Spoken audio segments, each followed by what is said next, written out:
The studio lights shone brightly, casting a golden glow over the set of the Kelly Clarkson show. The audience was alive with anticipation, clapping and buzzing as Kelly Clarkson, warm smile in place and radiating her usual Texas charm, leaned forward in her chair. Across from her sat country music legend Tim McGraw, dressed sharp in a tailored black blazer with his signature cowboy hat tipped low. His latest album had just been released, and the interview was meant to celebrate that milestone, a time to talk about music, life, and what lay ahead. But beneath the cheerful surface, something unspoken was brewing, a tension no one in the room could quite define. Kelly, a natural conversationalist, started things with her trademark warmth. "Tim, it's so good to have you here," she said. Her voice filled with genuine enthusiasm that made her show so popular. "This new album? It's raw, it's real, it's got people talking. What's the story behind it?" The crowd cheered, and Tim gave a small smile, tipping his hat slightly. He spoke about the inspiration, the long nights of writing, the way the songs seemed to pour out of him after years of being on the road. But his answers were short, his tone cautious, as if he was holding something back. The audience didn't notice at first. They were caught up in Kelly's easy banter, her knack for making every guest feel like an old friend. She nudged him about, collaborations with younger artists and his take on the changing country music scene. That's when Tim's replies sharpened, a subtle edge slipping into his words. "I'm not here to chase trends," he said firmly, his voice quiet but cutting. "I make music for folks who understand it, not for people scrolling their phones looking for the next 15-second hit." The audience laughed lightly, thinking it was a playful joke, but Kelly noticed the flicker in his eyes. Something was off. She pivoted quickly, trying to keep the mood bright. "Okay, but you've got to admit, some of these new artists are shaking things up. That duet you did? It's blowing up online. Fans love it." Tim shifted, his jaw tightening.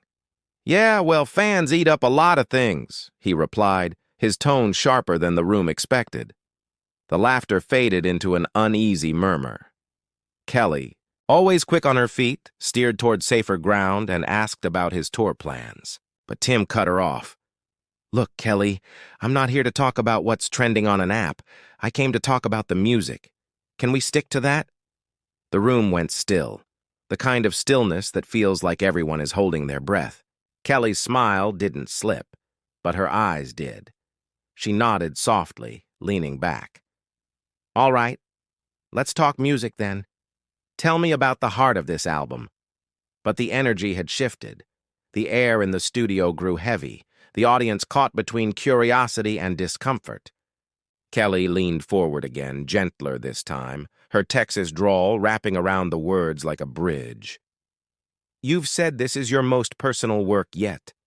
What makes it so important to you?"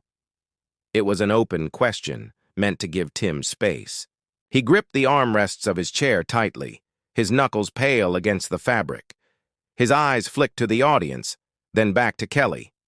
"This album," he began, his voice low and rough. "It's about the things that matter. Family, struggle, the stuff that keeps you awake at night, not all the noise out there." He gestured vaguely toward the audience, or maybe the world beyond the studio walls. A few clapped, but the moment felt tense, as if everyone was waiting for something more. Kelly jumped on his words, nodding.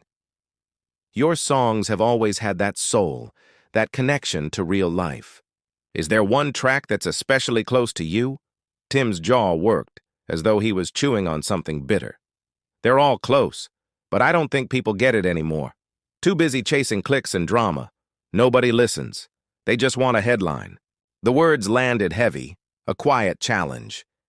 Kelly, unfazed, met him with calm sincerity. "Well, we're listening now. Tell us about one of those songs. Let us in." Tim leaned back, crossing his arms, letting out a humorless laugh. "You want me to spill my guts for the cameras? For the headlines? That's not how this works, Kelly." The audience grew restless, shifting in their seats. Kelly held steady, her smile tightening, but her voice soft.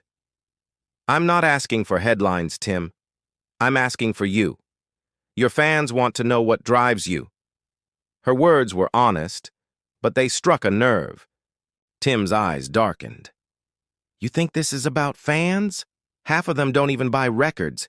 They just want a clip to share, something that makes them feel like they know me. But they don't. The tension was thick now, the producers off stage exchanging worried glances. One signaled to cut to commercial, but Kelly shook her head slightly. She wasn't ready to bail. Tim, she said quietly, I hear you. The industry has changed. It's tough. But you're still here, still making music that matters. Why not share that with us? It was a lifeline, but Tim didn't take it. He leaned forward, his voice slicing through the quiet. Because some things aren't for sale, Kelly. Not everything's a performance. The words hung sharp and final. The audience shifted uncomfortably. For the first time, this didn't feel like a talk show anymore. It felt raw, real, and unsettling. Kelly straightened, her hands folded in her lap. She tried again, her voice calm but firm. You're here on this stage because you've got something worth sharing. What do you want people to take away from this album? Tim exhaled slowly, his cowboy hat casting a shadow over his eyes. I want them to stop turning everything into a circus. Music used to mean something. It was about the story, the feeling. Now it's just content, just something else to scroll past. And I'm tired of it.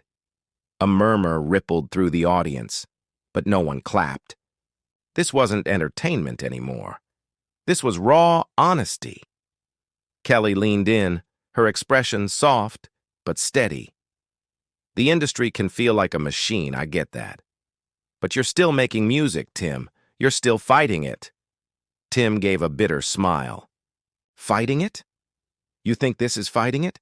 Sitting here, smiling for cameras, answering the same questions over and over, this is the game, Kelly, and you're great at it. The words cut.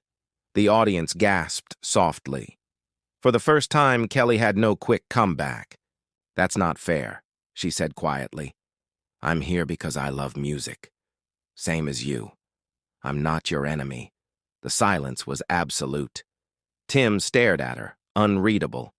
Then he stood abruptly, his chair scraping against the stage floor with a sharp screech. Maybe not, but I'm done here. His boots thudded against the polished floor as he strode off stage. The audience sat stunned, their eyes darting between Kelly and the empty chair. The producer quickly signaled for commercial, but Kelly didn't move at first. She sat, her hands clasped tight in her lap, her face calm but pale. Finally, she exhaled and turned to the audience with a small smile. Well, folks, that was unexpected. A few nervous chuckles broke the silence. Kelly continued, This show is about real conversations. Sometimes they're messy, and that's okay. When cameras cut, Kelly slumped back, her shoulders heavy. She pressed her hand to her forehead, exhaling. Backstage, Tim stood in the hallway, hat low, hands in his pockets. His manager rushed to him. Tim, we need to spin this. Say you weren't feeling well, something. Tim shook his head. Let it be a story. I'm not apologizing for being honest. The manager sighed. A stagehand approached nervously. Mr. McGraw, Kelly's team says you can come back out. They'll keep it about the music. Tim's eyes flickered, but he shook his head slowly. I'm done here. His boots echoed again as he headed out. Final this time. Back on stage, Kelly regrouped. The audience sat in uneasy silence as the show returned from break. Kelly smiled, steadier now. We had a curveball, y'all. But that's what this show is about, real moments, and sometimes real gets tough. The audience applauded softly, grateful for her grace. Kelly pressed on, talking about music, about pouring your soul into art even when the world only sees headlines. Her words struck, the crowd rallying behind her. Meanwhile, Tim slid into a booth at a small diner miles away, hat low, a cup of black coffee steaming before him. The waitress didn't recognize him, and for the first time all day, he felt like he could breathe. He thought about the songs he'd wanted to share, the way the interview had unraveled. He wasn't proud of walking out, but he wasn't sorry either. Back at the studio, Kelly wrapped the show with a smile, but her eyes were distant. Later, she sat in her dressing room scrolling through the flood of reactions online. She put the phone down, sighing. "Not tonight," she murmured. And somewhere across town, Tim's phone buzzed with a text from an old friend. "You said what a lot of us feel. Just hope it was worth it." Tim stared out the diner window, the fading light washing over him. Was it worth it? He didn't know. But at least it was true. And in the end, maybe that was enough.